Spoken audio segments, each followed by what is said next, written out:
այդ տեխնոլոգիաները մեզ օգնելու են, որպեսզի մենք ավելի որակով իրականացնենք մեր աշխատանքը,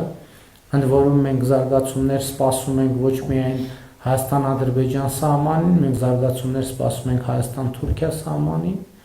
եւ այդ զարգացումները արդեն մասամբ տեղի են ունենում, գիտեք, որ արդեն Ադրբեջանի տարածքով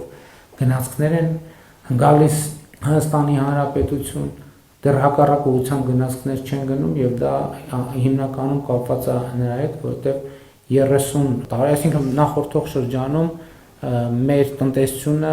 մի քիչ զվարճալի է դա հնչում, բայց իրականությունը դա է, ֆուրի ծավալով է իր պլանավորում իրականացնել, իսկ գնացքը բեռնել եւ գնացքով ապրանք արտահանել մեզ համար բոլորովին նոր բան է։ Ըստ էության մենք գնացքով լիարժեք